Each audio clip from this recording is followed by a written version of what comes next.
ነገ ከእሑድ ጀምሬ ስጀምር ክርስትና እነሳለሁ። ወላሂ በቃ ከዛሬ ብቻ ነው ወላሂ የምለው እኔ ወላሂ በቃ ትምህርት መማር አለብህ። እኛ ጋር በአንድ የሚሆን ነገር የለም። ትምህርት ረጅም ሰዓት ይፈጅብሃል። በርታ። ብዙ ሰው በውስጥ እየጻፉ አንተ እንገልሃለን ወላሂ አንተ እንደዚህ ያረክ ያጓረድከን ምናምን ይሉ። እኔ ታዲያ ያላስተማራችሁኝን ምን ብዬ እንትን እላለሁ? እኔ እሱ ጋር እየሄድኩ የተከታተልኩ ነው። ይሄ ካላችሁ እንግዲህ እኔ ኑና ካለሁበት በሉኝ። እንግዲህ እኔ ፈጣሪ ወደ እውነተኛው መንገድ እንግዲህ ሄዳለሁ። በሽንት ምክንያት መቃብር ውስጥ እስከ ቅያማ ቀን በመዶሻ ያስቀጠቅጣችኋል። መርዝ በሚተፉ ድራጎኖች ያስበላችኋል። መቃብር ውስጥ ሲቀጡ ሰዎቹ እንስሳዎች ድምፃቸውን እስከሚሰሙ ድረስ since then I always saw him seeking refuge with Allah from the punishment of the grave in his prayers. ከዛች አሁን እዚህ ጋር ጥፋቱ ምንድን ነው? በሽንት ምክንያት በመቃብር ውስጥ ትቀጠቀጣላችኋ። እንዴት? ምን እንዴት አለ? አሁን አነበብከው እኮ። መቅጫው ምንድን ነው? መዶሻ ነው። መዶሻ ነው። ከመቃብር ቅጣት ደግሞ ትልቁ የሚቀጡበት ሽንት ነው። ቡልጓል ማርያም 104 አንዴ በምንድን ነው የምታጸዳው? ለምሳሌ በፈለግከው መንገድ በውሃ ትጠቀማለህ፣ በሶፍት በድንጋዮች በዚህ ተጠቅማለህ። እስልምና ንጽህና ነው። ከዛ ሽንት ስሸናም ደግሞ ብልትን በአፈር በድንጋይ ነገር ታደራርቃለህ። ንጽህና በጣም መጠበቅ ስላለብህ ከመቃብር ቅጣት ትድናለህ። በዚህ ይህም አታደርግ ከሆነ ግን በመቃብር ትቀጣለህ ነው።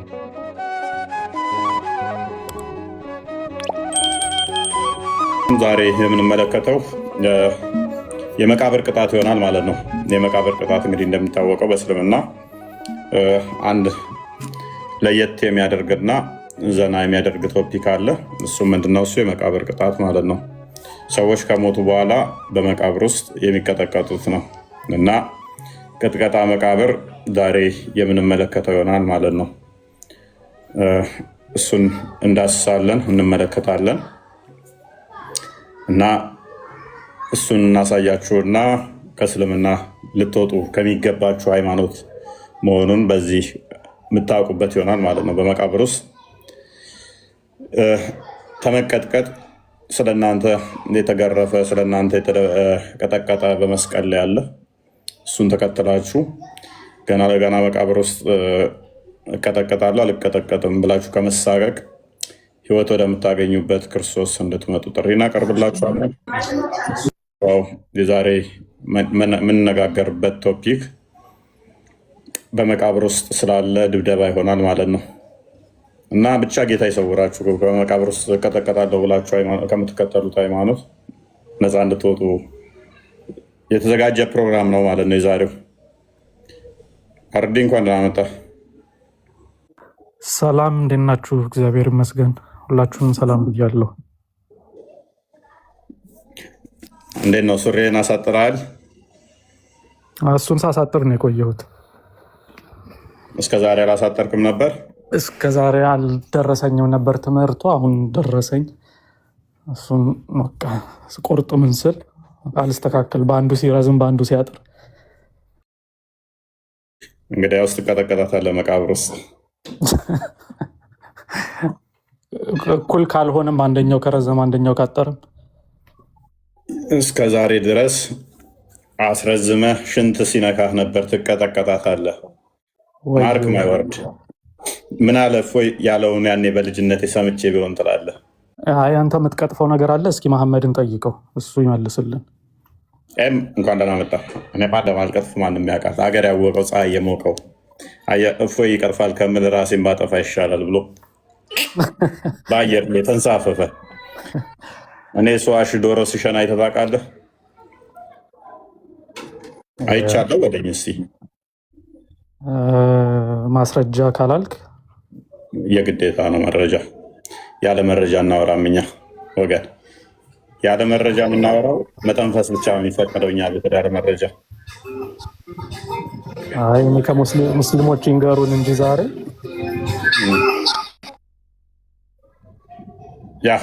ፓርቲነት የገባው ሙዚቃ የሚያዳምጡ እስከ ቅያማ ድረስ መሬት ሰንጥቃ ትወጣቸዋለች ይላል። በመዶሻም ሲመቱ እንዲህ ጥሩ እያሉ እስከ ቅያማ ድረስ ወደ ጥልቁ መሬት ይሄዳሉ ይላል። እና ሙስሊሞች ውለታው ለዋልላችሁ መሬት ውስጥ በሀመር ምንድን ነው የሚባለው በአማርኛ? ሽብልቅ አይደለም፣ ምንድን ነው የሚባለው? መዶሻ ነው የሚባለው። ሀመር መዶሻ ነው። በመዶሻ እንደዚህ ሲመጡ ትንሽ ድምፅን ከፍ አድርገው ይሰማለኛ።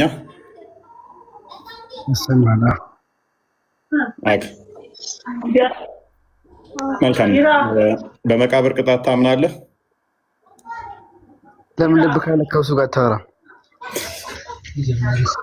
ልብ ስለሌለኝ ከአንተ ጋር ላወራ። አንተ ልብ የለም?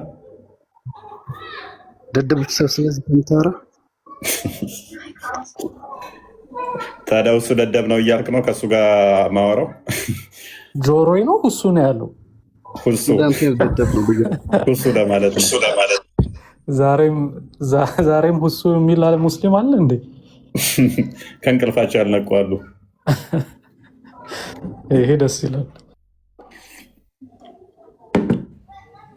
ገለጽም ከማለት ውጭ ሌላ መልስ ካለው ይንገሩን እስኪ።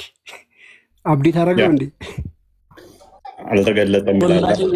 ባለፈው እኮ ያዋረድን እኮ እሱ እኮ ነው ከሁለት እንድንከፈል ያደረገን።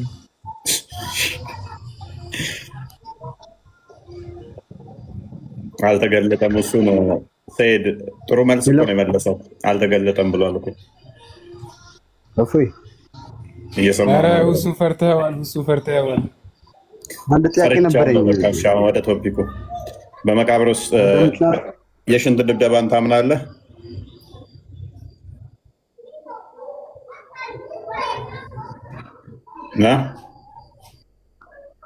ልጠየቀው መልስ። ሙባረክ በመቃብር ውስጥ ብዬ ስል ልክ ሻርኩ ሲል የመቃብሩ እንትን በመቃብር ውስጥ እንትን አለ፣ ድራጎኖች አሉ። 77 ሚልም አለ 99 ድራጎን የሚል አለ እና ይመጣ ይለቀቅባቸዋል፣ አድርጎ ይበላቸዋል ይላል እና ከዛ ይበላቸው መቃብር ውስጥ በቃ እንዴት የሆነ ሆረር አድርጎ እኮ ነው የሳለው ታውቃለህ። እና መቃብር ውስጥ በቃ ሲበላቸው መልሶ እንትን ሲል ድንጋይ ይመጣና ፍጭት ሲያደርጋቸው ከዛ ጭንቅላታቸውን ሲመልስ ከዛ ሲፈጫቸው ዛሬ ደግሞ ይሰክራል። ያ የሰከርኩ ይመስላል የመሐመድን አስተምሮ ስናገር እውነትህን ነው። ሰካራም ነው እንደዚህ አይነት ነገር የሚያወራው ሰካራም ነው። ውሽ የእስልምና አስተምሮት ማለት ነው። ትክክል፣ አልተሳሳትክም። ኧረ ሰክራል። እውነት ነው፣ አልተሳሳትክም። ሰካራም የሚያወራው ሙሐመድ ኢምራን የመቃብር ቅጣትን ታምናለህ?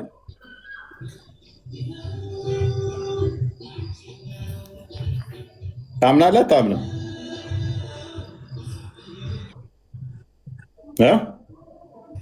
ሰምታዩም አታውቅም ይመስለኛል። ኧረ የሆነ ነገር ማቀዝቀዣ ነገር ጠጣበት እንዲሰክረህ። እንዴት ነው የምናወራው? ኤችቶ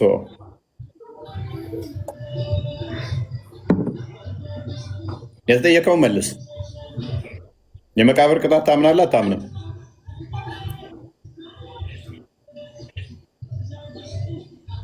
ታምናለህ? አታምንም? ላስወርድ ነው ካለ እሷ ነገር ያስካት ነገር አረቄ ነው የሚመስለኝ እኔ ብዙ ጊዜ። የተጠየቀውን መልስ። በጣም ቀልድ ነው። በጣም ስቀንበታል። አሁን የተጠየቀውን መልስ። አምናለሁ። መልካም። የመቃብር ቅጣት ከሚያስቀጡት አንዱ ምንድን ነው? እሱ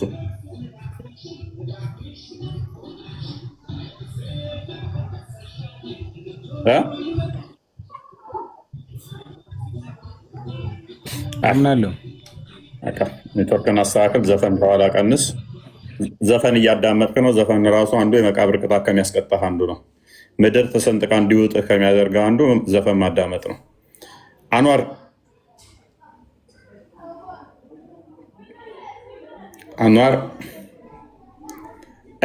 አንዋር ቃል ሞዴሬተር አለ። ሙስሊሞች አስገባ ነው ተነስቶባል።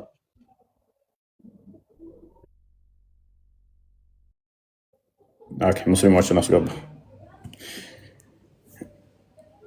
ጂጂ ራያዋ ሰይድ ሰላም ነው። እፎይ እንዴት ነህ? አለ እንዴት ነህ ወንድሜ? ይመስገነው። የመቃብር ቅጣት ታውቃለህ? እኔ ምንም አላውቅም። እኔ ገጠር ተወልጄ ነው ያደግኩት። እኔ ገበሬ ልጅ ነኝ። እፎዬ እኔ አሁን ላይ በዚህ 2 ሳምንት ባረጋችሁት መንገድ ጉዞ አይገለጥም እግር አለው ምናምን ሲሉ እኔ ግራው ገብቶኝ 3 ቀን ወላሂ እኔ ምግብ አልበላሁም። ተጨንቄ እናቴም ደውዬ ነበር። ብዙ ሰው በውስጥ እየጻፉ አንተ እንገልሃለን ወላሂ አንተ እንደዚህ ያረክ ያጓረድከን ምናምን ይሉ። እኔ ታዲያማ ያላስተማራችሁኝን ምን ብዬ እንትን እላለሁ?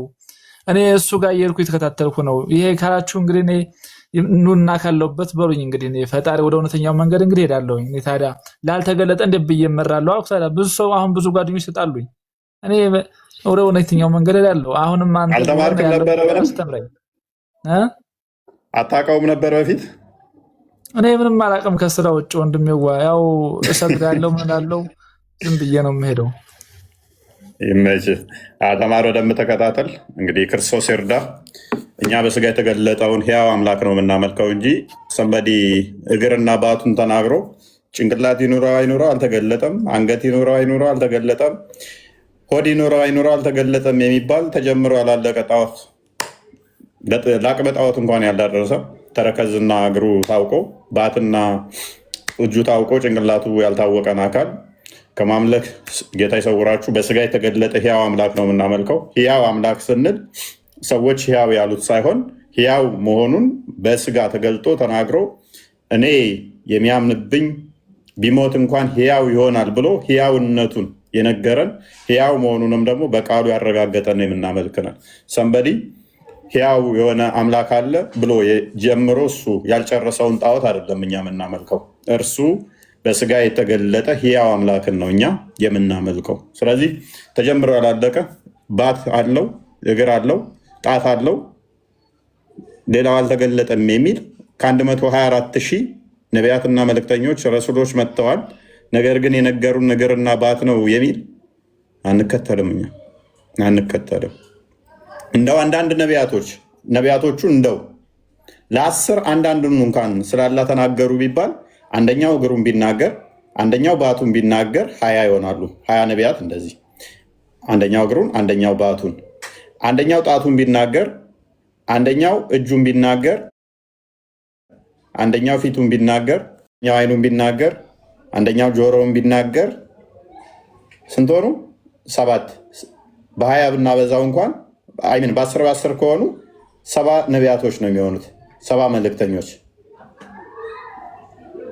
124 ሺህ አሉ ተብሎ 10 አንዱን የተናገሩት ቢባል እንኳን 123 ሺህ ምናምኖቹ ምንም አልተናገሩም ነበር ማለት ነው። ምን ብለው ነበር ሲያመልኩ የነበረው አምላካቸውን? እግር ብለው ነበር እነ ሙሴ ሲያመልኩ የነበረው። እነ ኢሳያስ ሲያመልኩ የነበረው አምላካችን ባት አለው ሌላውን አልተገለጠልንም ብለው ነው ሲያመልኩ የኖሩት። የምታመልኩት ሙሐመድ የሰራላችሁን ጀምሮ ያልጨረሰውን ጣዖት ነው ምንላችሁ። ባት አለው ያላችሁ ሙሐመድ ነው፣ ሌላ አይደለም። እግር አለው ያላችሁ ሙሐመድ ነው፣ ሌላ አይደለም። እጅ አለው ያላችሁ ሙሐመድ ነው፣ ሌላ አይደለም። ጭንቅላት ይኑረው አይኑረው ያላችሁት ሌሎቹ ነቢያቶች ስለነኚህ ስላልነገሯችሁ፣ ሙሐመድ ስላልነገራችሁ፣ ሙሐመድ ላይ ስለቆማችሁ የምትፈልጉት ከሙሐመድ ነው። ነቢያቶች የሰበኩትን ቢሆን ኖሮ ነቢያቶቹ አምላካችን ጭንቅላት አለው የለውም ነው ያሉት። እግር አለው ነው የለውም ነው ያሉት። ባት አለው ነው የለውም ነው ያሉት። ጀምሮ ያልጨረሰላችሁ ሙሐመድ ላይ ነው ተንጠልጥላችሁ ያላችሁት። ይሄንን የምታመልኩትና አካል ደግሞ በሽንት ምክንያት መቃብር ውስጥ እስከ ቅያማ ቀን በመዶሻ ያስቀጠቅጣችኋል። መርዝ በሚተፉ ድራጎኖች ያስበላችኋል።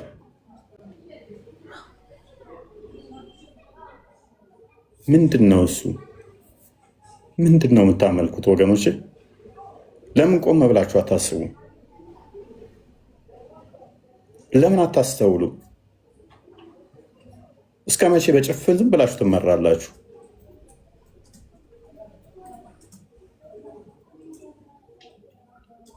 ወላሂ ጨንቆኝ እኮ ነው። የሚገርም ነገር ትናንት ወሬን አቋረጥኩ እንጂ በጣም ወደ 80 ምናምን ሰው ሸር አደረገልኝ። ሁሱ ቤት ግባ ብለው ማለት ነው። በቃ በውስጥ ይጽፉልኛል፣ ስልክ ላክልን ይሉኛል። እኔ ምን ላድርግ? የእናንተ ማስተማር ካለባችሁ እርስ በርስ ማስተማር ነው እንጂ እንደዚህ አድርግ ሸር አድርግ ትለኛ አሁን ታውቀዋለሁኝ ብዬ ከዛ እሱ ጋር ሸር አድርገውልኝ እሱ ጋር ገባው። ትናንት አጋጣሚ ያያችሁ ትኖራላችሁ 9 ሰዓት ተኩል ምናምን መሰለኝ ከቀኑ። ከዛ ገብቼ ጠየቅኩት። ባለፈው አልተገለጠም ብለህ እንደዚህ እኛን ያዋረድከን ይሄ ጥያቄ አለኝ ይሄን አብራራልኝ በደንብ አልኩት። ከዛ ደግሞ እንዴት ነው አላህ ይሮጣን አይሮጥም? ሁለተኛስ ደግሞ እንዴት ነው ምንድነው ያለው ሁኔታ እሱ ጋር ባለፈው ስለው አይ ባለፈው እሱ ታውታው በቃ እያልን ያስወረደኝ እና ይሄ ማለት ይሄ ነው በአረበኛ ወራብኝ። እኔ አረበኛ አልችልም ወንድሜ የገጠር ልጅ ነኝ በአማርኛ ወራይ ስለው ከዛም ጥርሻ ላይ ምን አለ በቃ ይሄ ምናምን ብሎ አስረዳኝ። ምንም አልገባኝም። አሁንም ቢሆን አንተ ያለውን ነገር አስተምሩኝ። ባለፈውም ገብቼ ነበረ እኔ ከስራ ውጭ ምንም አላውቅም። እንግዲህ ብዙም ጓደኞች እያወሩ ነው። አስተምረኝ አንተም ስምም አውጡልኝ በአላህ። እኔ አሁን ያለሁት እኔ ሌላ ቦታ ነው። በጣም ያለውን ነገር አስተካክልኝ። እፎይ ሸር አድርግልኝ። ችግር የለውም። ትምህርት ከፈለክ በውስጥ መምህር እንመድብልሃለን፣ ትማራለህ በደምብ። ወላሂ ከዛሬ በኋላ እኔ በቃ ክርስቲያን ሆናለሁ። ዛሬ በኋላ ወላሂ ትናንትም ተናግሬያለሁ ከሱ ፊት እኔ ካሁን በኋላ ሙስሊሞች እንዳትደውሉብኝ ወላሂ ብያለሁ። በቃ እኔ ምንም እንትን የለኝም። ጌታ ይርዳ። ያ ትምህርት ከፈለክ መምህር እንመድብልሃለን፣ ትማራለህ። ከዛ በኋላ አንተ ምርጫ ነው። እኛ አደባባይ ላይ ምንም እንትን የምንለው የለም። ረጅም ትምህርት በደንብ ማወቅ አለብህ፣ መማር አለብህ።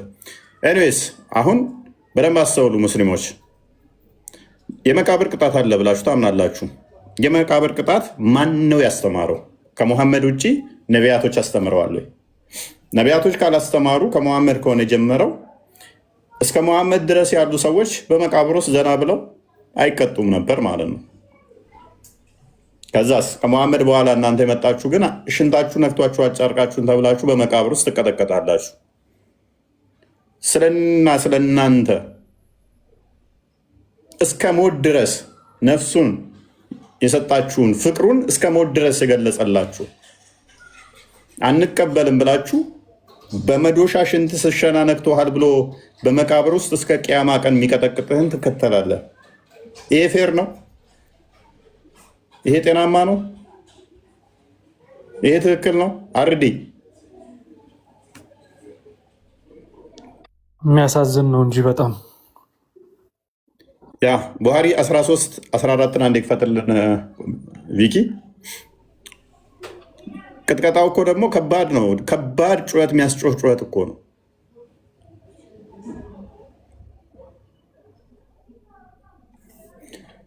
ኦኬ አርዲ ቀጥልችን አዲስ አንበባት እናሲ። ኦኬ ሳሂህ ቡኻሪ እንግዲህ እንደምታዩት 13-14 ላይ ነው ያለው። የአላህ መልእክተኛ እንደዚህ አለ when the funeral is ready and the man carried on their shoulders ቀብር ዝግጁ በሆነበት ሰዓትና ሰዎች and the men carry it on their shoulders ሰዎችም በትከሻቸው ላይ በሚሸከሙበት ጊዜ if the deceased was righteous it will say የሞተው ሰውዬ ጻድቅ ከሆነ እንደዚህ ይላል present me hurriedly and if he was not righteous so ጻድቅ ከሆነ በአፋጣኝ አቅርቡኝ አምጡኝ ይላል ወደ መቃብሩ ማለት ነው። ትንሽ ስክሮል አደረግከው እንደ ቪኪ ትንሽ ወደ ላይ መልስልኝ አንድ ጊዜ። ኦኬ በቃ በአፋጣኝ አድርሱኝ ይላል and if he was not righteous ጻድቅ ካልነበረ ደግሞ it will say woe to it ወይንም to me ጻድቅ ካልነበረ ደግሞ ወየውልኝ ለኔ ብሎ ይጮሃል። where are they taking me ወዴት ነው እየወሰዱኝ ያሉት ብሎ ይጮሃል። its voice is heard by everything except man and if he heard it he would fall unconscious ድምፁም ከሰው በስተቀር በሁሉም ይሰማል። and if he heard it he would fall unconscious ሰውም ቢሰማው ይሄንን ድምፅ በድን ሆኖ ይወድቃል። እንደዛ ይላል። እንግዲህ ታክቲኩን ግን ገባ አይደለ? ሰውየው ምን ያህል ታክቲከኛ እንደሆነ 63-66 ቡሃሪን አዘጋጅልን። 63-66 በደንብ አስተውሉ ያለውን ሰውየው ጻድቅ ከሆነ እዚህ ጋር አሳርፉኝ ይላል።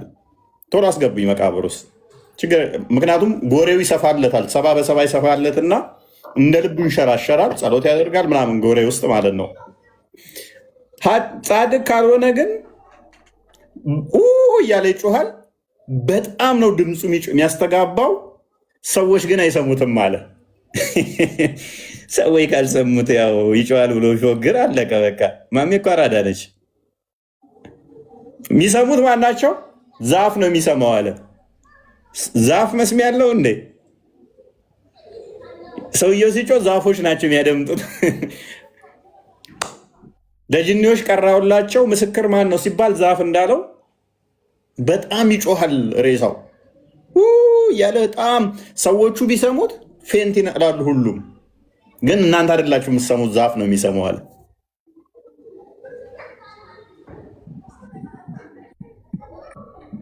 ይሄን አስተምሮ ከኔ የቀዳው መሐመድ ለመጀመሪያ ጊዜ የሰማው ይሄን አስተምሮ አላህ ነግሮት ነው እናንተ እንደምትሉት ወይንስ ተረት ተረት ነው? ይሄው አይሁዶች እንዴት ትሪክ እንደሚሰሩት እንዴት እንደ ድራማ እንደሚጫወቱበት እንመልከት። አንብባ እንደ ቀጥል። ኦኬ ናሬትድ አይሻ ይላል። አይሻ እንደዘገበችው two old ladies from among the Jewish ladies entered upon me and said አይሻ እንደዘገበችው ሁለት አረጋውያን አይሁዳዊ ሴቶች ወደ እኔ ገቡና እንደዚህ አሉ። The dead are punished in their graves. ሙታን በመቃብር ውስጥ ይቀጣሉ. But I thought they were telling a lie and did not believe them in the beginning. ነገር ግን እኔ የዋሹ መስሎኝ አላመንኳቸውም ነበር መጀመሪያ ላይ። አይሻ ነች ይህንን የምትለው። አይሁዳውያኖቹ ሴቶች ገብተው እንደዚህ ስሏት እሷ ግን አላመነቻቸውም እየዋሿት መስሏት። When they went away and the prophet entered upon me, I said, እነርሱም በሄዱ ጊዜ እና ነብዩ ወደ እኔ በመጣ ጊዜ እንደዚህ አልኩኝ። Oh Allah's messenger, two old ladies and told him the whole story. ከዛ በኋላም የአላህ መልእክተኛ ሆይ ሁለት አረጋውያን ሴቶች ወደ እኔ መጥተው ብላ ታሪኩን ነገረችው የተከሰተውን ነገር። እርሱም እንደዚህ አላት። They told the truth, እውነት ነግረውሻል። The dead are really punished to the extent that all the animals hear the sound resulting from their punishment. እውነት ነግረውሻል። እንዲያውም the dead are really ሙታን በእርግጥ የሚቀጣሉ ምን እስከሚሆን ድረስ እንስሳዎች ከመቃብር ውስጥ ሲቀጡ ሰዎቹ እንስሳዎች ድምፃቸውን እስከሚሰሙ ድረስ since then I always saw him seeking refuge with Allah from the punishment of the grave in his prayers. ከዛች ጊዜ ጀምሮ መሆኑ ነው እኮ የሚያስቀው።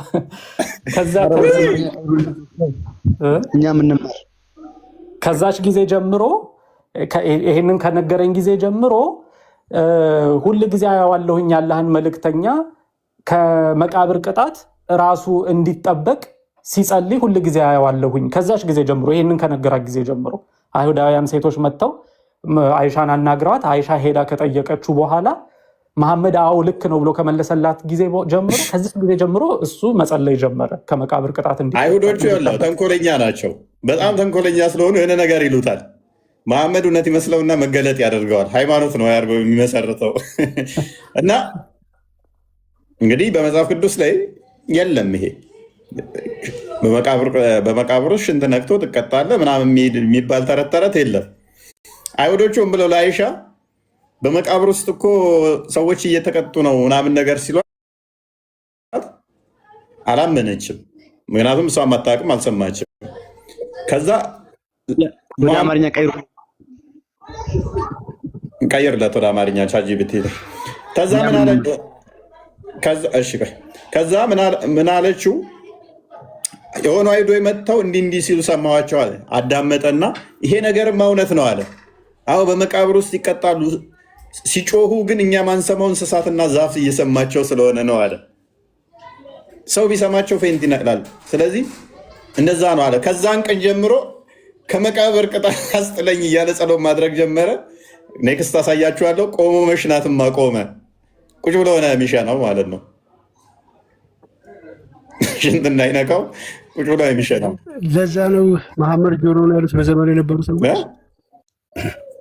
መሐመድ ጆሮ ነው ሲሉት የነበረው ለዛ ነው። መሐመድ ጆሮ ነው ወሬ ሰሚ ነው ይላል ቁርአን። በደንብ ወሬ ይሰማል። ወደ አማርኛ እንዳይቀይረው ሙባረካለ። አይሁድ ሴቶች መካከል 2 አሮጊት ወደ እኔ መጡና ሙታን ከመቃብራቸው ውስጥ ይቃጠሉ አሉኝ። ይቀጣሉ።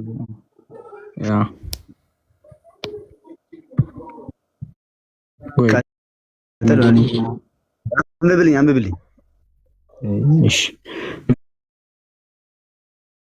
መጀመሪያ ግን ይህን እንደ ሐሰት ቆጥሬ አላመንኳቸውም። ከዚያ በኋላ ሄዱ። ነብዩ ወደ እኔ ገቡ። እኔም የአላህ መልእክተኛ ሆይ 2 አሮጊቶች ብዬ ሁሉንም ነገር ነገርኳቸው። እርሳቸውንም ያው አሮጊቶቹ የነገሯት ማለት ነው። እርሳቸውንም እነርሱ እውነት ተናግረዋል። ሙታኖች በእርግጥ በመቃብሮቻቸው ይቀጣሉ ውስጥ ይቀጣሉ።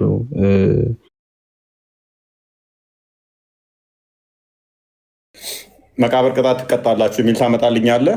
ሱናን አናሳይ 20:69 እንዲያዘጋጅልኝ የመቃብር ቅጣት ሽንት ሊያስቀጣ ይችላል። አንደኛ ቅጣት የሚያስቀጣው ምን እንደሆነ ታውቃለህ? ፈጣሪ 3 ነው 2 ነው ብሎ ማለት ፈጣሪ 1 እና 1 ብቻ ነው። ወልሲ እስቲ እናያለን። የእናንተ አምላክ ስንት ነው? እናያለን። ያንተ አላህ ስንት እንደሆነ ስለማይታወቅ ስንት ብለህ እንደምታመልክ አናውቅም። አንዴ ክፈትልን። ሱናን አናሳይ 20:69 መልስልኝ። አምላካችሁ ስንት ነው? ቆይ ተረጋጋ። ተጀምሮ አላለቀውም። ግማሹን አላህን እያመለክ ገነት ተገባን። አይሚን መቃብር ውስጥ ቅጣቱ አይቀርልህም። አንተ እንደምትቀጣ ላሳየ ነው። ሱናን አናሳይ 20:69 ላይ እችን አዲስ አያት መልስልኝና ከዛ ባር ትገባለህ ወደዛ። ዋነኛ መቀጫህን እኮ ነው ያሳየው። ያው ተርጉምለት ወይ ነው የእናንተ አምላካችሁ ስንት ነው? አሁን የትም ሽፍት አታደርግ። ቶፒኩ ላይ ቆም ወንድሜ። አንተ ራስ ጥያቄ መልስልኝ። አንተ ልብ ጥያቄ መልስልኝ። አንተ አይተናነቅ። ቆይ ተረጋጋ። እሺ ቀጥል። አርዲ ተጀምሮ አላለቀውን ጣዖት እያመለክ ቁጥር ትጠራለህ እንዴ? ስንት ነው ብለህ ኖቪኪን ጀሚናይ ላይ አድርገው ዳታቤዙ የአማርኛ ዳታቤዙ እሱ ነው የሚሻለው። ጀሚናይ ተቀጣይ የአላህ መልእክተኛ በ2 መቃብሮች አጠገብ አለፉና እንዲህ አሉ። እነዚህ 2 በእርግጥ እየተቀጡ ነው፣ ነገር ግን ለሞተው አስቸጋሪ በሆነ ነገር አይደለም የሚቀጡት። ለመተው አስቸጋሪ በሆነ መልኩ አይደለም የሚቀጡት። አንዱ ከሽንት እንዳይነካው ሰውነቱንና ልብሱን ስላልተጠነቀቀ ነበር። ሌላው ደግሞ ሐሜትን እያሰራጨ ያመላለስ ስለነበር ወይም ይመላለስ። በምን ነበር የሚቀጣው? ሙባረክ በምን ይላል? አሁን እዚህ ጋር ጥፋቱ ምንድን ነው? በሽንት ምክንያት በመቃብር ውስጥ ትቀጠቀጣላችሁ። እንዴት? ምን እንዴት አለ? አሁን አነበብከው እኮ። ተረዳው። ሽንት ከነካህ በመቃብር ውስጥ በመዶሻ ትወገራለህ አይደል? እድሜ ልክ እስከ ቂያማ ድረስ ዘንድሮ ብሞት እስከ ቂያማ ድረስ በመቃብር ውስጥ አላህ ይወግረሃል። ሽንት ነክቶሃል የሆነ ሰዓት ብሎ እስከ ቂያማ ድረስ ሚና አለ። እሱን ሰጥሃለሁ። አሁን ትወገራለህ አትወገርም? ሽንት ከነካህ አልወገርም። ይኸው አዲሱ እየዋሸ ነው። መሐመድ እያታለለ ነበረ። እንደናንተ አይደለም። እኛ ንጽህናችን እንጠብቃለን፣ ታዘናል እኮ። ያው ሽንት ከነካ እኮ ምንድን ነው የሚለው? ከነካ ግን ትወገራታለህ ይላል በመቃብር ውስጥ። የት ያለ ትወገራለህ የሚለው? ይኸው የምትቀጣው ምንድን ነው? እሱ የመቃብር ቅጣት ውግራት የለውም።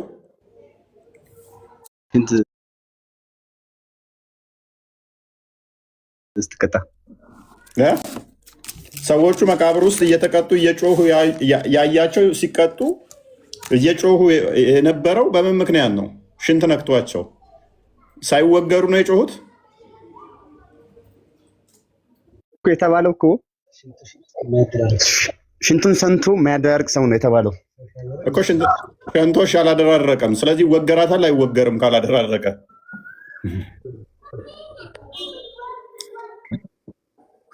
አምላክ ግን ምን አይነት ክፉ ነው! ገና ለገና ሽንትህን አላደራረክም ብልትህን በድንጋይ አልፈተክም ብሎ በመዶሻ የሚቀጠቅጥህ ምን አይነት ጨካኝ ቢሆን ነው? በመቃብር ውስጥ በመዶሻ የሚለው በምንድን ነው የሚቀጠቅጥህ?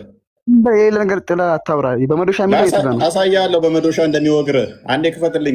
እንትና ቪኪ ቡሃሪ 13:38 አምላኬ ምንም አንጠብቅም። ለምን ትበሳጫለህ? 13:38 በመዶሻ እንደምትወገር ላሳየህ። ምን አይነት ጭካኔ ነው ያለው? አላህ ግን ገና ለገና ይቀበላል። ይህ ጠቃይ ከመለስከልኝ አሁን ጭንቅላት አልባውን አካል እየተከተልክ እኮ አሁን ከምንኖር እኮ እምነት አልባ ብትሆን ይሻላል። ተረጋጋ። አዎ ቀጥል። ተመልስልኝ። አሁን ቆይ ተረጋጋ፣ አዳምጥ። ፓኒክ አታርገ፣ ተረጋጋ። ቆይ ኮምፒውተር ላይ ስለሆነ በጣም ቀጫጫ ነው። አርዲ ከታየ አንብበው፣ ለእኔ አይታየኝም። እዛ አርገው። ቆዮ እንድንፈጥን ነብዩ እንዲህ አሉ። ሰው በመቃብር ውስጥ በሚቀበርበት ጊዜ ባልንጀሮቹም ተመልሰው ሲሄዱ የእግራቸውን ድምፅ እንኳን ይሰማል። አሁን እዩት። አሁን እዚህ ጋር የምትይዙልኝ ነጥብ ሞት በእስልምና ምንድን ነው? መስማት የሚችል ከሆነ ሲመታ የሚጮህ ከሆነ ሞት ምንድን ነው በእስልምና? ሞቷል ነው ሰውዬ። የሚሰማ ከሆነ ሲመታ የሚጮህ ከሆነ ሲጠየቅ የሚያውቅ ከሆነ መቃብር ውስጥ ጸሎት የሚያደርግ ከሆነ ይህ ሰውዬ በህይወት እኮ ነው ያለው። ከመቃብር አውጡት እንጂ ሲሄዱ ሁሉ ኮቴያቸውን ይሰማል። መቃብር ውስጥ ነው።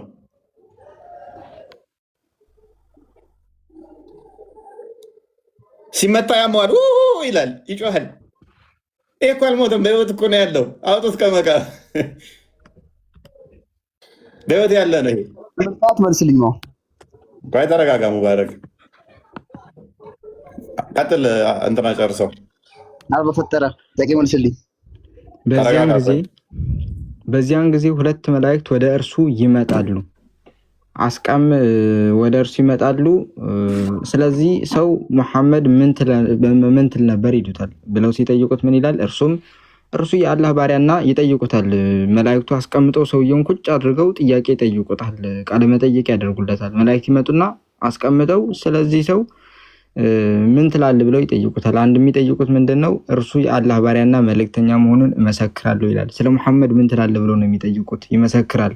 ከዚያም በጀሃነም ውስጥ የነበረን ቦታ ተመልከት፣ አላህ በምትኩ በጀነት ውስጥ ቦታ ሰጥቷል ይባላል።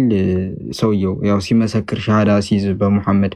ነብዩም አክለው ሟች ሁለቱንም ቦታዎቹን ያያል። ነገር ግን ካፊር ወይም ሙናፊቅ ለመላእክቱ አላውቅም ይላቸዋል። ማን ነው ነብይ? ተመልሻለሁ። ማን ነው ነብይ ሲባል አላውቅም፣ ሰዎች የሚሉትን ብቻ ነበር ይላል። ከዚያም አላውቅህም፣ መመሪያውንም አልተከተልክም፣ ቁርአንንም አላነበብክም ይባላል። ከዚያም በሁለት ጆሮዎቹ መካከል ምንድን ነበር ሲቀደም ነበረው? በሞደሽ የምትል እርሱ ይጮሃል። መቅጫው ምንድነው? መዶሻ ነው። መዶሻ ነው። ከመቃብር ቅጣት ደግሞ ትልቁ የሚቀጡበት ሽንት ነው። ቡልጓል ማርያም 104 አንዴ ክፈተው።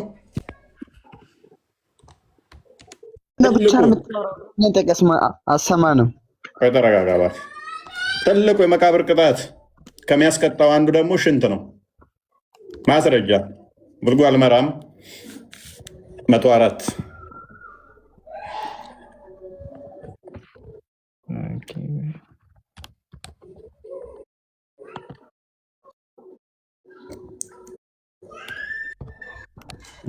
በመዶሻ ከመቃብር ውስጥ አዳሜ ልትወገሪ ነው። ይሄ አሁን ጭንቅላት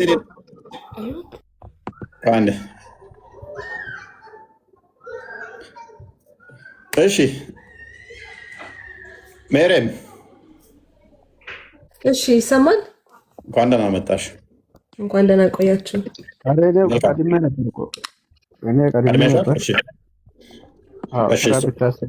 እሺ ቀጥል። እሺ ከቢር አመሰግናለሁ። እኔ የእናንተን ትምህርት እየሰማው ነው፣ እየተከታተልን ነው። አሁን የዛሬ ርስት ውስጥ ከምንገባ በፊት አንድ ጥያቄ ለመጠየቅ ቢትፈቅድልኝ ማለት። ጥያቄ በኋላ ላይ ትጠይቃለህ። አሁን ቶፒኩ ላይ እሺ፣ እኛ መቃብር ላይ ቅጣት እንዳለ እናውቃለን። ከዛ ቅጣትም ደግሞ እንዲህ ጠብቀን ነፃ እንዲያደርገን ጸሎት እናደርጋለን በየቀኑ በየሰላታችን ማለት ነው። አላሁመ ኢኒ አዑዙ ቢካ ሚን አዛቢል ቀብር ብለን ነው ያ አላህ ከመቃብር ቅጣት አዳነኝ ብለን ነው እኛ በየሰላቱ የምንለምነው። ያ ለምንድን ነው የምንቀጣው ካልክ ደግሞ አንደኛው ምንድነው አላህን ባለማወቁ መረቡከ ብሎ ጥያቄ ያቀርብልሃል። ከዛ የዛሬው በህይወት ላይ ያለ ልማስህ ልሳን የመቃብር ቅጣት ግን መቼ ነው የጀመረው? ከቢር አቤት፣ የመቃብር ቅጣት መቀጣት የተጀመረው መቼ ነው? ሰዎች በመቃብር ውስጥ መቀጣት የጀመሩት መቼ ነው? እኛ ይሄንን የሰማነው የተማርነው ከነቢያችን ነቢዩ ሙሐመድ ሰለላሁ ዐለይሂ ወሰለም ከአደም ጀምሮ እስከ ነቢይ ድረስ ሁሉም ሙስሊም ስለነበሩ የተለያየ ቅጣት የተለያየ ህጎችን ነበር የነበራቸው። ስለዚህ ለመቃብር ቅጣት ሌሎቹ ነቢያቶች አስተምረዋል።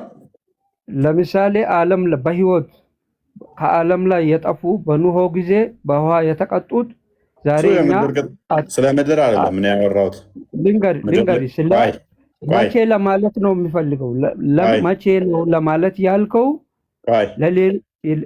ከነቢዩ ነቢይ ይለያያል ቅጣቱ ለማለት ነው። ስለዚህ የመቃብር ቅጣት የሙስሊሞች ነው ማለት ነው። መሐመድ ከመጣ በኋላ ያለ ነው። አሁን እኛ በህይወት እኮ የተቀጣ ህዝብ ኑሁ እንደ ኑሁ ህዝብ እንደተቀጣ ዛሬ እኛ እንቀጣም እኮ ጊዜ እንጠብቃለን። ስለዚህ አንድ አዳምጠኛ። ስለዚህ እንደዛ ከሆነ የመቃብር ቅጣት ለምሳሌ ሽንት እንደሚያስቀጣ ታውቃለህ? አዎ፣ ሽንት ደግሞ እንዴት ነው የሚያስቀጣው ነው። ሽንት አለ። ሽንቱን ንጽህና ሳይኖር ሽንትን ነካክታ ወደ ሰላት ከገባ ትቀጣለህ። ሽንት እንደነካ ማጽዳት አለብህ። ጧራ ማድረግ አለብህ። በምንድን ነው የምታጸዳው? ለምሳሌ በፈለግከው መንገድ በውሃ ትጠቀማለህ፣ በሶፍት በድንጋዮች በዚህ ተጠቅማ ንጽህና መጠበቅ አለብህ ወደ ሰላት ከመግባቱ በፊት። ታዲያ ነው በዚህ በ21ኛው ሴንቸሪ ላይ ነው ብልቴን በአፈር እና በድንጋይ ልፈትግ ነው? ነገርኩህ እኮ በሶስቱም በውሃም ትችላለህ። ይቅርታ የሆነ ሰው ገብቶብኝ ነው። ይቅርታ አድርግልኝ። ከጊዜ በኋላ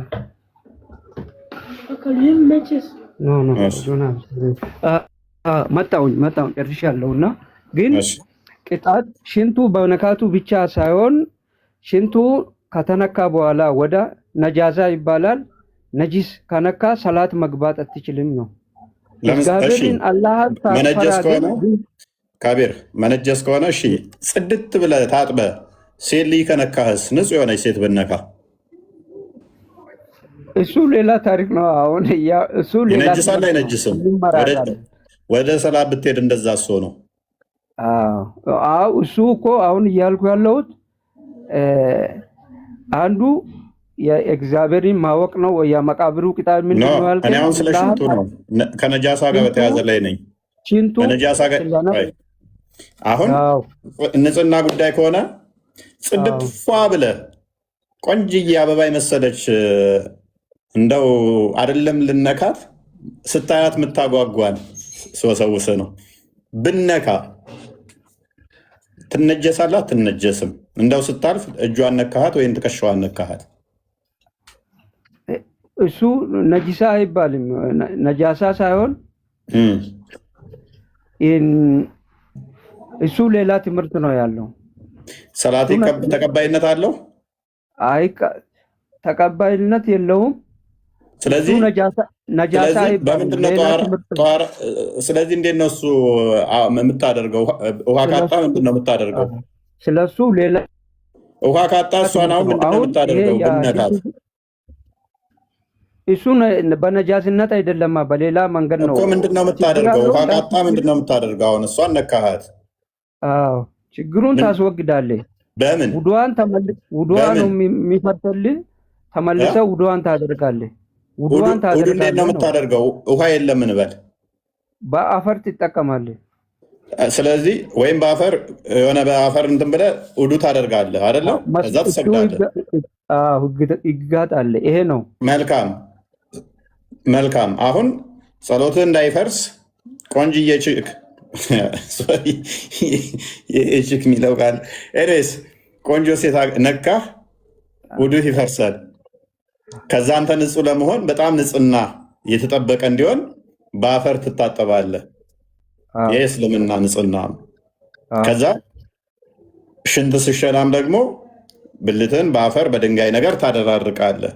ንጽህና በጣም መጠበቅ ስላለብህ ከመቃብር ቅጣት ትድናለህ በዚህ። ይሄም አታደርግ ከሆነ ግን በመቃብር ትቀጣለህ ነው። ይሄ ህጉ ነው፣ በጣም ህጉ ነው። ከአፈርና ከሴት ማንኛው ነው ንጹህ? ግን እሱ የሎጂክን የሰው ሎጂክን አይታ በሰው በራሴ አሁን እምነት ስንባል ለዚህ ነው አንድ ጥያቄ ሊጠይቅ ያልኩት መጀመሪያ ራስ አሁን እምነት ማለት ራሱ እኮ በተጨባጭ በሳይንቲፊክሊ ሄደን በሰው ሎጂክ የማንደርስበት ትምህርት ነው። ኬታ መጣው እሱ ዴፊኒሽን አይደለ እንዴ? አሁን ለምሳሌ ሰማዕታት ላይ የተነገረውን በመጽሐፍ ቅዱስ በክርስትና ከመጣን ኢየሱስ በነገረን ካላመንክ በሳይንቲፊክሊ እንዴት አድርገነው ከህይወት በኋላ ከሞት በኋላ ህይወት እንዳለ በምንድን ነው መረጋገጥ የምትችለው? በመጽሐፍ ቅዱስና በቁርአን የተናገረውን ነገሮችን በሰው ሎጂክ ምን አገናኝ? ቆይ ካቢር የሆነ ሁለት የማይገናኙ ነገሮችን ለማገናኘት እየሞከርክ ከዛ ወደ ፋላሲ እየሰራ ነው።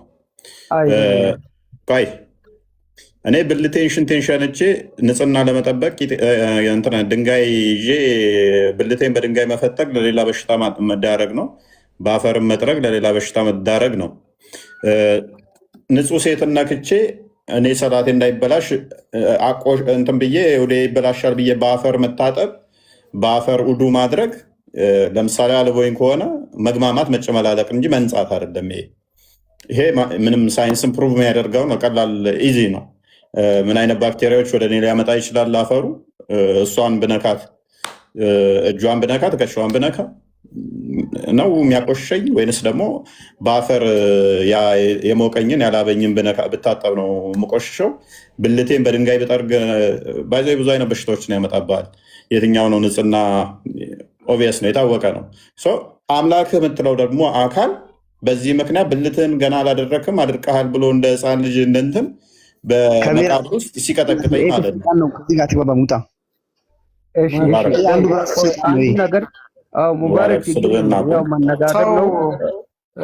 ከቢራ ይሻላል። አንተ ሙባረክ ዝም ብለህ ነው፣ ወላሂ ዝም ብለህ ነው። እኔ ትክክል ነው አሁን ያለው እና አሰማኝ እስቲ ልናገር።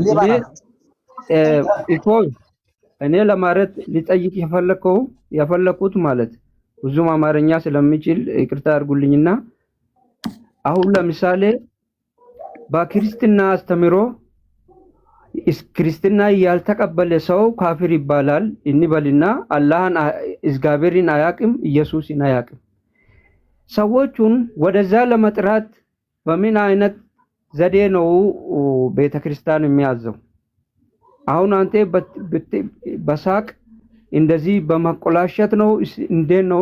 አሁን ለምሳሌ አንተ በምትሰራው ስራ በሳቅና በምናምን ራሱ ብቻ እውነት አንተ ያለበትን ሁኔታ ትምህርት ቢሆን የአንተ አይ ቲንክ ኔትወርክ እየተቆራረጠ ነው። ስለዚህ በምን አይነት መልኩ ነው ክርስትና አስተምሮ ሰዎቹን አስተማሩ የሚለውን ወደሚለው ጥያቄ ለመጠየቅ ነው የሚፈልገው። ኦኬ ኦልራይት ጎ አሄድ። አይ ከሰማው ቀጥል። ፎይ ድንገት ከሌለ ብዬ ነው ቀጥል። ያ ካቢር እኔ ለመሳቅ አንተን ወይንም ደግሞ ሂምሌን ለማድረግ ኢንተረስታችንም አይደለም። ምንድነው እሱ አንዳንዴ ነገሮች ሳንፈልግ እንድንስቅ የሚያስገድዱን ነገሮች አሉ። ኦብቪየስ የሆነ ነገር ማንኛውም አይቶ ሊረዳው የሚችለውን ነገር እናትህን ነክቻለሁና ስለዚህ ረክሻለሁ ብዬ በአፈር መታጠብ ለእኔ ስድብ ነው የሚመስለኝ። ስድብም ነው። አምላክ በዛ ተበሳይቶ እሷን ስለነካህ እሷን ነክተህ በአፈር ወይንም በድንጋይ ራስን ጠዋራ ሳታደርግ ሰግደሃል። ስግደት ተቀባይነት የለውም የሚል ሰጣ ገባ ውስጥ የሚገባ አምላክ ከሆነ ይህ አምላክ ሊሆን አይችልም። ውብ አድርጎ የሰራትን እንደኔው ሰው የሆነችን ነክተሃልና ከእሷ ይልቅ ስለዚህ መስገድ የለብም ቅድሚያ በአፈር ውዱ አድርግ ወይን ውሃ ካጣ ምናምን ብሎ እንትን ሲለኝ እኔ ስድብ ነው ይሄ። ይሄንን ቀጣይ ባለው ሁኔታ ባደርገው ደግሞ ቂም ዞብኝ እንደዚህ አድርገሃልና ብልትህን በድንጋይ አላደራረክም እንደዚህ አልፈተክም ምናምን ብሎ በመቃብር ውስጥ የሚቀጣኝ ከሆነ ኢስኖ ፌር የጤናማ አይደለም። ይሄ ጤናማ ያልሆነን አስተምሮ ለእኛ ስነግረን አሁን ያሳዝነናልም ያስቃልም። ምንስቀው እናንተን ኢምሌ ለማድረግ ሳይሆን በጣም ተረት ተረት ይሆንብናል ይሄ ነገር ማለት ነው። ክርስቶስ ለእኛ የከፈለልንን ዋጋ እስከ ሞት ድረስ የተከፈለልን የደም ቤዛነታችንን እያሰብን እዚህ ጋር ሽንት ነክቶሃልና በመቃብር እደበድባለሁ የሚለኝን ስሰማ እዚህ ጋር ደግሞ ገና ጠላት ሆነን ሳለን አንፈልግህም እያልነው ቀኑን ሙሉ እጁን ዘርግቶ ልጆቼ ሲለን እየወገሩት እየሰቀሉት እየመቱት እየተፉበት ሚሰሩትን አያውቁምና እያለ እነሱ ይቅርታ ሲያደርግላቸው ስንመለከት እዚህ ጋር ግን ሽንት ነክተሃል ብሎ እዚህ ጋር እየተፉበት እየሰደቡት እየሰቀሉት ይቅርታ ሲሰጣቸው እዚህ ጋር ግን ሽንት ነክተሃል ብልትህን በድንጋይ አልፈተክም ብሎ በመቃብር ሲቀጠቅጠኝ ለእኔ አሳዛኝም አስቂኝም አስከፊም ታሪክ የለም እንደዚህ አይነት ነገር ማለት ነው። ምክንያቱም በነቢያት አስተምህሮት ውስጥም የለም እንደዚህ አይነት ነገር። እዚች ጋር አንድ ነገር ለመጨመር ሙስሊሞች ምናልባት ለእኛ እንደነዚህ አይነት ነገሮችን ስንመለከት በደንብ ሊያስቁ የሚችሉ ነገሮች አሉ ጽሁፎቹን ስንመለከት። ግን እናንተ ደግሞ ራሳችሁን መጠየቅ ያለባችሁ ነገር ምንድን ነው መሰላችሁ? እንዴት በእንደዚህ አይነት ነገር ልንታለል ቻልን? እንዴት ይህንን ነገር ልናምን ቻልን? አብዛኞቻችሁ ያው ሀዲሶቻችሁን በጥልቀት አታውቁ። ከላይ ከላይ እንዲሁ በተደጋጋሚ ከምትሰሟቸው ውጭ በራሳችሁ በግላችሁ ሄዳችሁ የማንበብና የማወቅ ባህል የላችሁም። እውነቱን ስንነጋገር አሁን ይሄ ሀዲስ ለምሳሌ አሁን እየተነበበ ያለው ሀዲስ ምንድን ነው የሚለው? በመቃብር ውስጥ ከፍተኛ ቅጣት ወይንም አብላጫ ቅጣት ያለው እላይ ላይ ሽንት ከመሽናት የተነሳ ወይንም ልብስህን ሽንት ከመንካት የተነሳ ነው በመቃብር ውስጥ ከፍተኛ ቅጣት የሚደርስብህ ብሎ ማለት እንዴት በዚህ አይነት ነገር ልትታለሉ ቻላችሁ? እንዴት ተሸወዳችሁ? ከኃጢአት ሁሉ እንዲያው ኃጢአት ብዙ አለ አይደለ? ብዙ የሚሰራ ኃጢአት አለ። ከዛ ሁሉ ኃጢአት ላይ ላይ ልብስህን ሽንት ስለነካ ነው የሚለው። ይሄንን እንዴት አትረዱትም? እየተከሰተ ያለው ነገር እኮ ምንድን ነው መሰላችሁ? መሐመድ በአንድ ወቅት ቁጭ ብሎ ከሰዎች ጋር ያወራል። በዛን ሰዓት የመጣለትን ነገር ይነግራቸዋል ለሰዎች። በቃ በአእምሮ ውስጥ የመጣለት በዛ ሰዓት ስለ ሽንት ይጠየቃል። እቺ ነገርማ በከፍተኛ እኮ በመቃብር ውስጥ በኃይል የምታስቀጣች ነች ብሎ ተናገረ እንጂ ምንም እኮ ከፈጣሪ የሆነ ነገር እንዳልሆነ ግልጽ ነው። ሰውም ሊነግራችሁም አያስፈልግም ነበረ። እየተባላችሁት ያላችሁት ይሄንን ነው። ንቁ ነው በቃ። እሱማ ችግር የለውም። አሁን እኔ ለመንቃት ጉዳይ ላይ የክርስትና አስተምሮ ያልነቃ እንዴት ለማንቃት ያስተምራል? አሁን በያዛችሁን መንገድ ነው ወይ ነው? አሁን ነቢዩ ባልመጣ በፊትም ኢየሱስ በመጣ ጊዜም ያልነቁ ኢየሱስን የካዱ ነበሩ። እነሱን እንዴት አድርጎ ነበር ያስተማረው ነው የኔ ጥያቄ ለሱ። ስለዚህ የእናንተ ካሄድ ሰውን ለማስተማር እውነትም ወደ እውነት ቤት ለመጥራት ሳይሆን የሆነ ቡድን ሌላ ቦታ አለ ያየሁት የሆነ ከእስልምና ሌላ ቦታ ያየሁት ነገር አለ ለነሱ መልስ ለመስጠት እንደሆነ ነው እንጂ እውነት ለእግዚአብሔር ብላችሁ እግዚአብሔርን ያካዱት አንድ ሰው ብንጠራና ወደ እውነታው የእግዚአብሔር ቤት ብናመጣ ተጠቃሚ እንሆናለን ከእግዚአብሔር ዘንድ ብላችሁ እየሰራችሁ የሚሆን ነገር አይመስለኝም።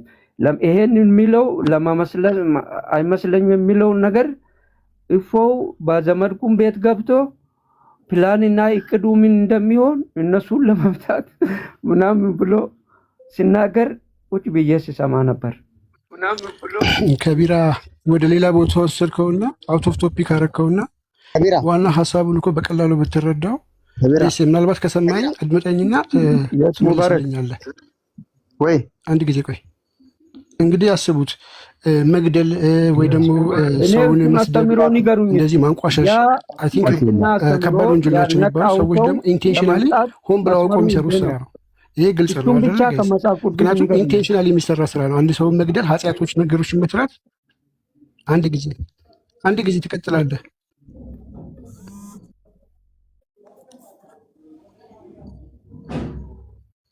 አይሰማም እንዴ ድምጼ? ይሰማል። እሺ እንደራረብና አዳምጠንሽን እንደማመጥ ኢንቴንሽናሊ በሰራው ወንጀል በግልጽ እንግዲህ በመቃብር ይቀጣል ተብሎ ሳይጻፍ ሳያቅ ግን በድንገት ሽንቱ ልብስ ላይ ጠብ ስላለችበት ብቻ ይቀጣል። ዋና የሚቀጣበት በሽንት ጠብታ ነው ብሎ መጻፉ በራሱ ኢዝናት ሎጂካል አይደለም። አስቡት፣ ሆን ብለህ በምሰራው ኃጢአት፣ ከባባድ ኃጢአቶች፣ ለዛውም በነፃ ፈቃድ በምርጫ ሰውን መግደል ሊሆን ይችላል፣ ዝሙት መስራት ሊሆን ይችላል። ከባባድ ወንጀሎችን ሰርተህ የመቃብር ቅጣት ግን ትቀጣለህ ተብሎ ሳይቀመጥልህ ሳታውቀው ኢንቴንሽናሊ ሳታስበው ሽንትህን ስለነካው ልብስ ብቻ በመቃብር ትቀጣለህ ማለቱ አንደኛ የራሱ ነንሴንስ ነው። ይሄ ከእስልምና ለመውጣት በቂ ሪዝን ነው የሚሆነው ይሄ ብቻውን ማለት ነው። ሁለተኛ እስኪ ያስቡት አንድ ሰው ሲገድል የነበረ ሰውና ሰው በተቃራኒው ደግሞ ያልሰገደው እንግዲህ ሲሰግድ የነበረው ሲጾም የነበረው በስነ ስርዓት እንትን ብሎ አንድ ቀን ግን በስተት ሽንቱ ጠበብ ብሎ ልብሱን ከነካው ይቀጣል ማለት ነው። ኢዳዝም ሜክ ሴንስ። በጣም ነው የሚያስቀው። ይሄ ግልጽ ሊሆንላችሁ ይገባል። እስልምና ለቀው ለመውጣት ይሄ በቂ ከበቂ በላይ የሆነ ሪዝን ነው ብዬ አስባለሁ። ወንድም እፎይ በቃ አመሰግናለሁ። ያለውን ነገር ዝሮ ምንም የሚያስፈልገው ነገር ካለ ነገረኝና ማረገው ነገር ካለ እንዳደረግ እየመጣው መማር እችላለሁ። እኔ ዝሮ መልካም ጻፍልን በውስጥ እሺ፣ መምህር ነው እንፈልግላለሁ።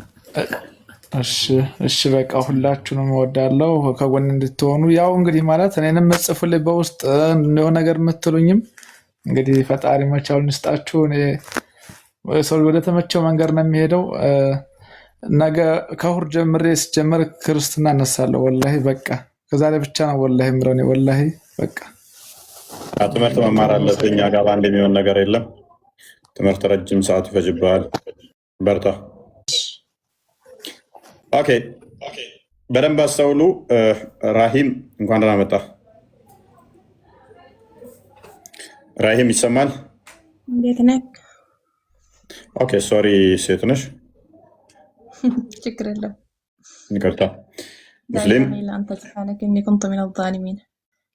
እና የምታወሩ ነገር በቁርአን ነው እንጂ በጎግል አይሆንም። የምታወሩ ነገር በጎግል እያወራችሁ ነው። ስለዚህ በቁርአን ክፈቱና ከዛም በላይ እናወራለን። ሌላ ነገር ደግሞ እዚህ መጣችሁ እንደፈለጋችሁ የምታወሩ ነገር ትክክል አይደለም። የፈለጋችሁ ነገር ማመን ትችላላችሁ። ከፈለጋችሁ እንጨት፣ ከፈለጋችሁ መድረሹ። እኛ ምንም ነገር እኮ እንትን የምናገር ነገር የለም። እሺ፣ ስለዚህ የምታወሩ ነገር በቁርአን ነው እንጂ እንደ ሁሱና ከመሰለን እንደ እማር ነገር አሁን ነው እንጂ አይሆንም። እዚህ ጎግልና እንደፈለጋችሁ እያረጋችሁ አይሆንም። አምጡና ቁርአን ክፈቱ፣ ከዛ እናወራለን። አዳምጪው። በመቃብር ቅጣት ታምኛለሽ? አዎ፣ እንደ ቅጣት አለ። ለምን የለም? ምድር ላይ ቁጭ ብለህ የፈለክ ነገር እያረክ እዛ ሂደህ ጀነት ገባን ነገር የለም። ጥያቄ አለ? አዎ አለ። ጥሩ ነገር ከሰራ ጀነት ትገባለህ። መጥፎ ነገር ከሰራ ደግሞ ወደ ገሃነም ነው። የመቃብር ቅጣትስ በመቃብር ውስጥ ይቀጣሉ ብለሽ ታምኛለሽ? መጀመሪያ አራት ነገር ነው። መጀመሪያ መረቡክ ማዲኑክ ማቁርአኑክ ማነብዩ ኸላስ። ይሄን ከመለስ ሌላ ነገር ደግሞ አለ ለቀለን ነገር። ጥሩ ነገር ከሰራ ጀነት ትገባለህ። እንጨት ላይ ካመንክ የጠጣ ብዙ ነገር የለም ጀነት።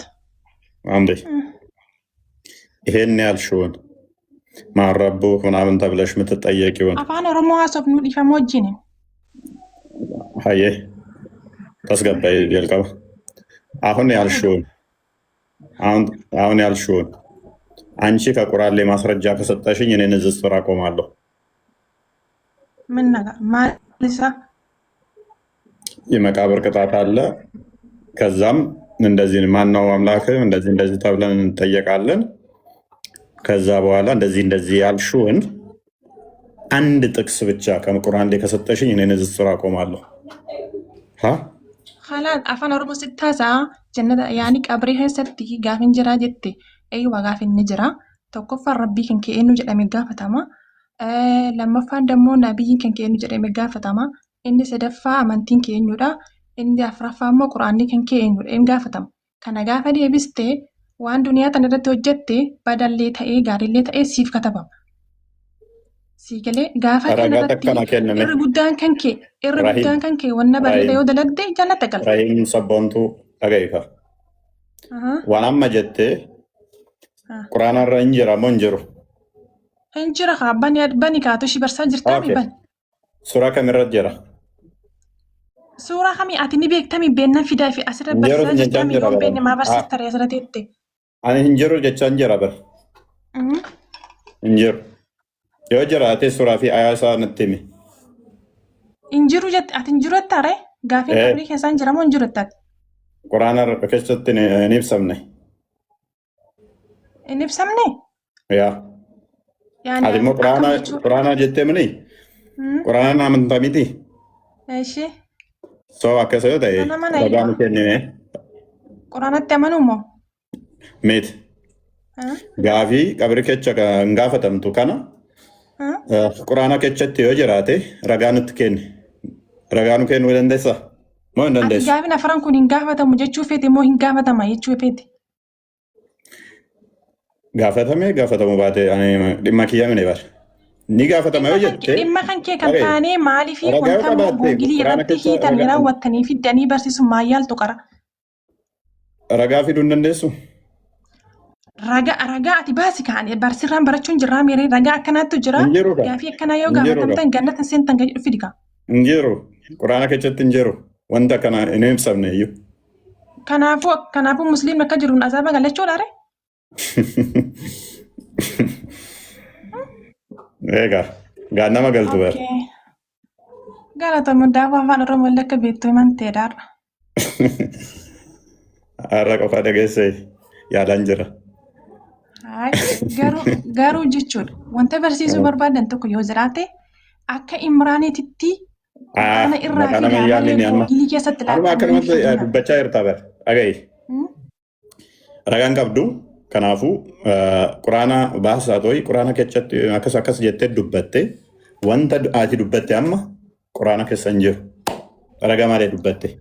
So hadisa keessatti jira malee quraana keessatti hin jiru. Anyways, back እናድርገው እና ቶፒኩ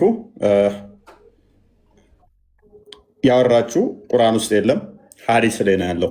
በቁርአን ውስጥ የመቃብር ቅጣት የሚባል ሽታውም የለም። በመቃብር ውስጥ ይቀጣሉ ምናምን የሚባል በቁርአን ውስጥ ሽታውም የለም። አለ የሚል ጀግና ከ114ቱ ምዕራፍ ውስጥ መጥቀስ ይቻላል። እሷ ያለችው በቁርአን ነው። ዋን እንጅር ሰንፊዳ እንጅሩ ከቁርአን ከች እንዴት አይነት ጥያቄ ነው? የለም የሚል ከቁርአን ውስጥ አንታ ትለኛለች። እኔ እንኳን ገብቶኛል ታውቃለህ። እኔ ሙስሊሞች ነው። ለምሳሌ እፎይ የኔ ስም ነው፣ በቁርአን ውስጥ አልተጠቀሰም።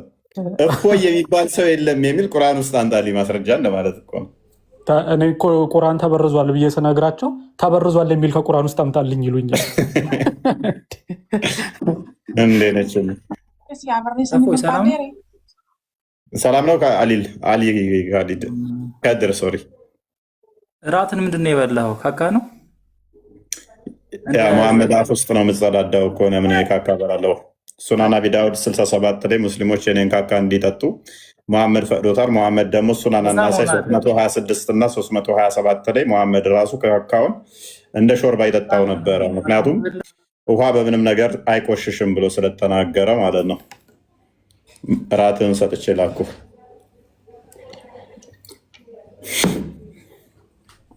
እናንተ በባዶ ታወራላችሁ፣ እኛ ሀዲስ እንገልጣለን። ሀዲስ እንገልጣለን እኛ። እሺ አንዋር እንኳን ደህና መጣ።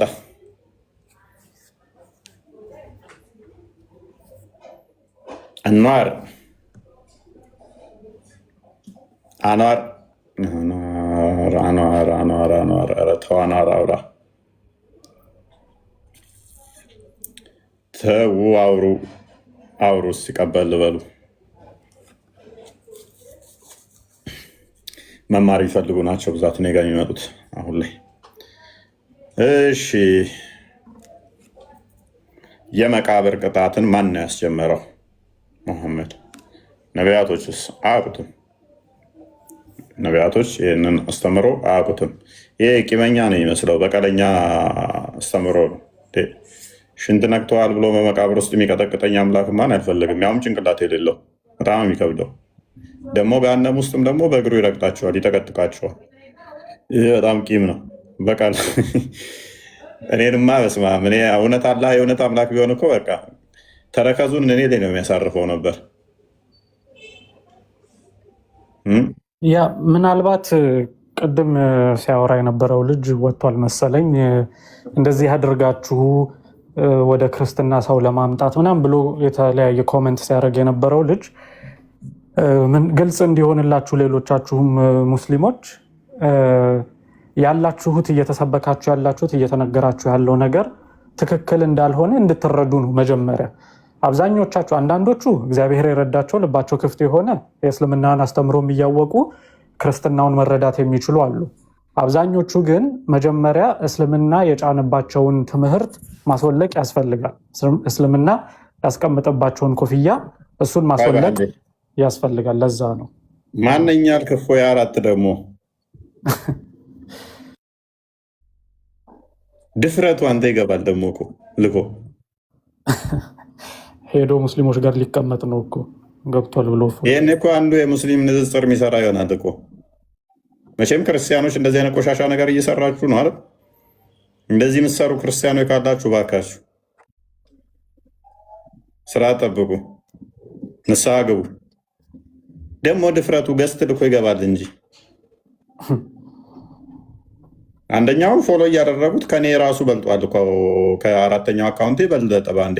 ባለፈው እዛ ማስታወቂያ ሰርተው እፎይ ይመጣል ብለው እፎይ 3 ነው ምናምን ብላ አስቀምጠው ገስት ሲሰበስቡበት የነበረው ማለት ነው። ሙሉ ሙስሊም አካውንቱ ሪፖስቱ ምን ሙስሊም ነው።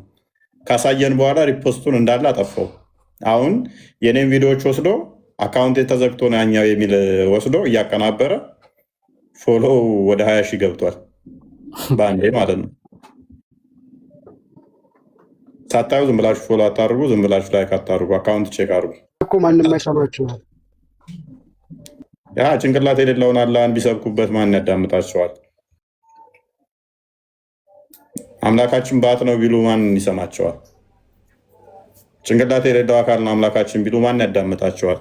ተጀምሮ ያላለቀ ጎጆ ቤት ይመስል ልክ እንዴት ነው? ተጀምሮ ያላለቀን ጎጆ ቤት በደማሚት እንደመምታት ማለት ነው እኮ። አላህ ማለት እንደዛ እኮ ነው። ባት እያመለክ እግር እያመለክ ጭንቅላት ይኖረው አይኖረው ማታውቀው፣ እሱም እረፍት የሌለው ቀን ከሌሊት ወራጅ የሆነ ደግሞም በዛ ላይ ሯጭ እግር ኖሮት ባይሮጥ ነበር የሚያስቀኝ። ኔስ ኢንተራፕት አደረግኩ። ቀጥል እንትና አይ ኢትስ ኦኬ። ያው ሀሳቡ ይግባችሁ ሙስሊሞች። መጀመሪያ ትምህርቶቻችሁን ብትረዱ ብታውቁ፣ ከልቡ በእውነት ሙስሊም ከልቡ ቢረዳ አስተምህሮቹን እስልምና ውስጥ የሚቆይበት ምንም ምክንያት የለም የሚል እምነት አለኝ እኔ በራሴም ቢሆን። እንኳን ሌሎቹን ሀዲሳቶችን ሌሎችን መጽሐፍቶቻችሁን የእስልምናን ብቻ ሳይሆን ቁርአንን እንኳን እስኪ በአማርኛ በደንብ ትኩረት ብዙ ጊዜ እስልምና ትኩረት የምታበዙት ምን ላይ ነው? አረብኛዋን ድምጿን እንዴት አድርጌ ላውጣ፣ እንዴት አድርጌ አንዷን ፊደል እንዴት አድርጌ ላንብብ እያላችሁ እድሜ ልካችሁን ትጨርሱና ትርጉሙ ሳይገባችሁ ጉድ ትሆናላችሁ። ትርጉሙ ስትረዱ ግን አብዛኞቻችሁ እንደ መደንገጥ። አሁን ባለፈው አንተ ጋር ነው መሰለኝ አንድ ልጅ ገብታ አንተ ጋር ይሁን ማን ጋር እንደነበረ ምን አለች? በቁርአን ውስጥ በፍጹም ባለፈው እፎይ ጋር ሌላ ቤት ነው እፎይ ጋር እንዲህ ስታወሩ ሰምቻለሁ ብላ ሄዳ ነው ምንድን ያለችው? ሴቶቻችሁ እርሻ ናቸው ምናምን የሚል ነገር ስታወሩ ከሀዲስ እያመጣችሁ ውሸት የሆነ ሀዲስ አለች። አይ ይሄ ሀዲስ አይደለም ሲጀመር ቁርአን ነው፣ ትርጉሙን ስላላየሽ ነው ብለን ትርጉሙን ስናሳያት ይሄ በአረብኛ የሚሉት ነገር አለ ምንድን ነው አስተግፍሩላ ምናምን ነገር አለች። በቃ ደንግጣ እና ትርጉሙን ብትረዱት ይገባችኋል ምን እያላችሁ እንደሆነ። እና ቁርአንን የሚያነብ ሙስሊም ይባላል። ቁርአንን የተረዳ ሙስሊም ደግሞ ሙርተድ ይባላል። እንደዛ ነው። ቀጥሉ።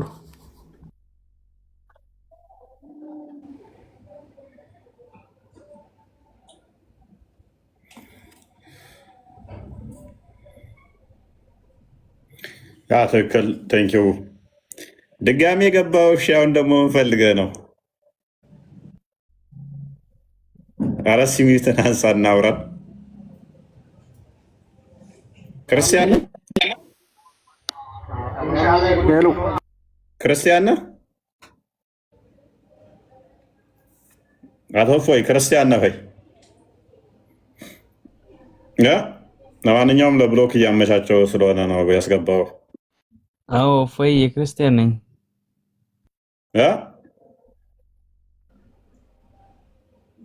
ምንድን ነኝ?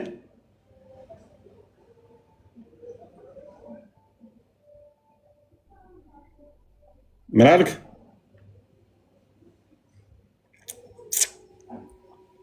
ቀልድ ከሆነ እንሳቅ፣ ቀልድ ነው ይበለን። ባይዘወይ አይ ብሎክ አድርጌዋለሁ ደግሞ አያየኝም ማለት ነው።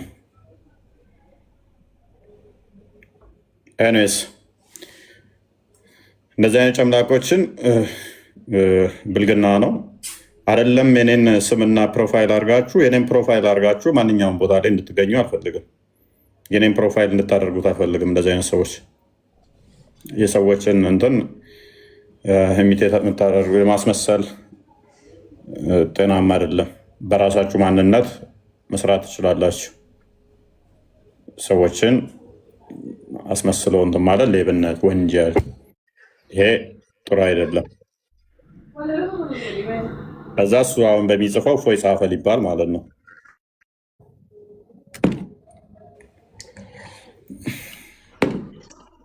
እዚህ አይነት ነገሮች በቸልተኝነት የሚታዩ አይደለም። ክርስቲያን ከሆናችሁ አቁሙ። ሙስሊሞች በርካታ እንደዚህ እንደሚሰሩ እንዳሉ እናውቃለን። ኢቭኒፍ የራሳቸውን መልእክት ያስተላልፉበታል። ለምን ከተባለ የኡስታዝ ገሌን ስም ወይ ደግሞ የኡስታዝ ገሌን ፕሮፋይል አድርጎ ሙስሊሙ ያዳምጣቸው ምንም የሚነግሩት ነገር የለም። ስለ አምላካቸው ያስረዱትም ኦልዌይስ ቢ የስነ ጤና ተዋልዶ ትምህርት ይመስል በትዳሩ ስለሚከሰት ነገር ከሴት ጋር ስላለ ግንኙነት እንደዚህ ነው የሚያወሩት። የሚሰማቸው ጆሮ ሊሰጣቸው ስላልቻለ የግድ የእፎይን ስም መጠቀም ስላለባቸው የራሳቸውን መልእክት ራሱ በእፎይ ፎቶ ወይ በእፎይ ስም ነው የሚያስተላልፉት። ክርስቲያን እንደመሆናችሁ ከእንደዚህ ነገራችሁ ብትቆጠቡ መልካም ነው። እናንተ የምትሰሩት ነገር በሙሉ ምክንያቱም ወደ እፎይ ይዞራልና ማለት ነው። ስለዚህ ክርስቲያኖች ቢያንስ ተጠንቀቁ። እንደዚሁም ደግሞ ፎሎ የምታደርጉትን ወይ ደግሞ ሪፖስት የምታደርጉትን ቪዲዮ ጥንቃቄ አድርጉ። እኔ ጋር የሚቆራረጠው ዲቫ ጋር ነው።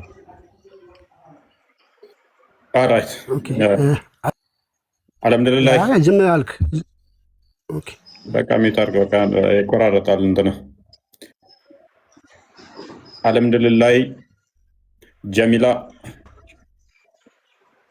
ጅማል ነው ጀማ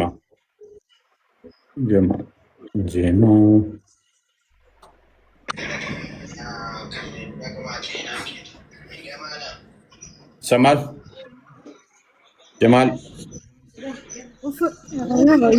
ሴት ነኝ። እፎይ ጀሚላ ነው። መልካም እፎይ 2 ደቂቃ ብቻ ስጠኝና ትንሽ ስላንተ መናገር እፈልጋለሁ። በጣም የምወድህ ማከብረህ ወንድሜ ታላቅ ነህ።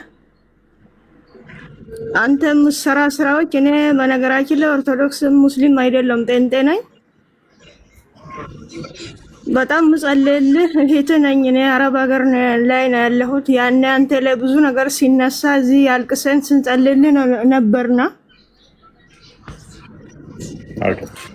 እና አንተ የምትሰራ ነገሮች በጣም እጅግ ፍራማ የሆኑ ብዙ ነገርን ያስተካከሉ ጀግና አዋቂ እግዚአብሔር ለትውልድ ያስቀመጠ የጃነብን መንገድ መዝጋ ያረገህን እጅግ ኩሩ ብቁ የምትናገረው በሙሉ ደግሞ ፍራማ የሆነ ወንድማችን ሁልጊዜ እንጸልይልሃለን።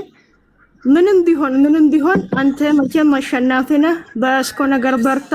እግዚአብሔር እድሜ ጤና ይስጥህ። እንጸልይልሃለን ወንድም በርታልና። እሺ ቴንኪው። እሺ በርቱ። እሺ አባ። እሺ አመሰግናለሁ። እሺ ከእስልምና የመጣሽ ነሽ ነው? በፊትም ክርስቲያን ነበርሽ? ኖ ክርስቲያን ነኝ እኔ።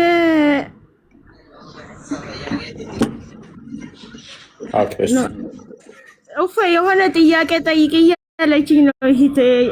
ጓደኛ አብረን የምንሰራ ችግር የለውም። ምንድን ነው ግን እኔ ልጠይቅ አልተዘጋጀም። ግን ጠይቅ ተብዬ ነው። ጠይቂ ተብዬ ነው።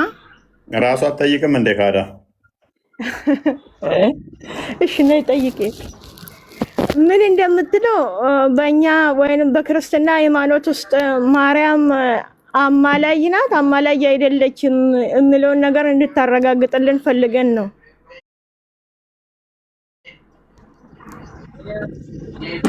ኦኬ አማላጅ ትልቅ ነገር ነው ብለሽ ነው የምታምኚው?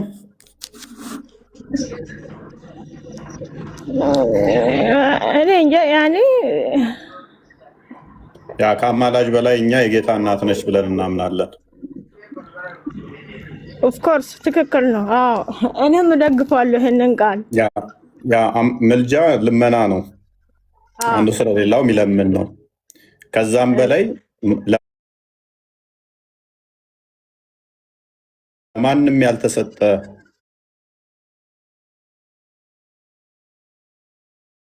ማንም ሊያገኘው የማይችል ለሷ ብቻ የተሰጠ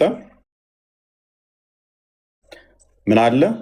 የጌታ እናት የኔና አንቺ ፈጣሪን እሷ ልጄ ትለዋለች፣ በስጋ ወልደዋለችና።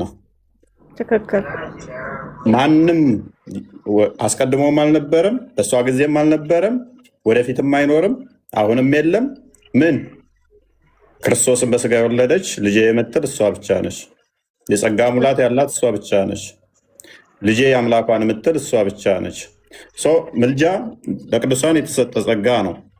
እሷ ደግሞ ምንም የጎደላት የለም። ጸጋ የሞላብሽ ነው የተባለችው አይደለም? መልአኩ ቅዱስ ገብርኤል ሲገባ ወደ እሷ። ስለዚህ እሷ የጎደላት አለ ብለሽ ታምኛለሽ? ቅዱሳን ያላቸው እሷ የሌላት ምንም አልጎደላትም። እንደውም የተባረከች የተመረጠች ሴት ናት። ከሴቶች ሁሉ የተባረክሽ ነሽ ብሎ ያመሰግናታል ሉቃስ ወንጌል ምዕራፍ 1 ላይ ቁጥር 26 ጀምሮ። ስለዚህ ለእሷ ምንም የጎደላት ከሌለ ቅዱሳን ስለ ሌሎቹ ማማለድ መለመን የሚችሉ ከሆነ እሷ ማችልበት ይኖራል ብለሽ ታምኛለሽ?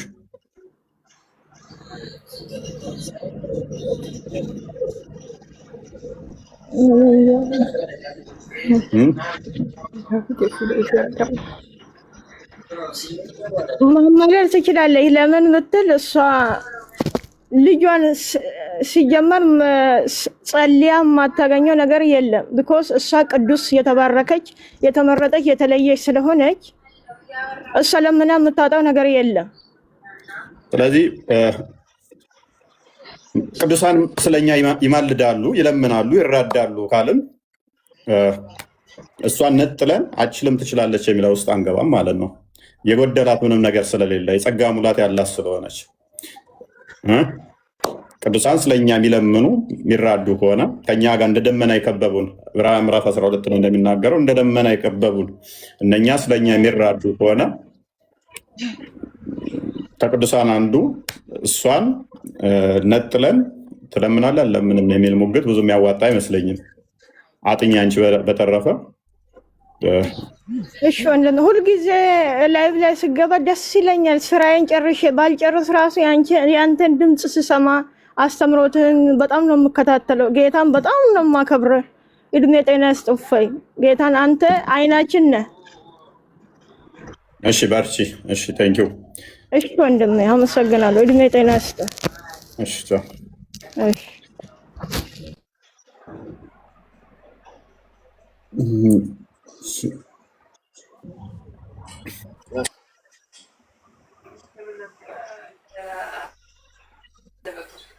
ሙስሊሙን ላስገባ ስል ክርስቲያን የሚገቡብኝ ታላቁ እንትና ቢኒ እንኳን ደህና መጣ። የታላቁን ፕሮፋይል ከስራ ይቼ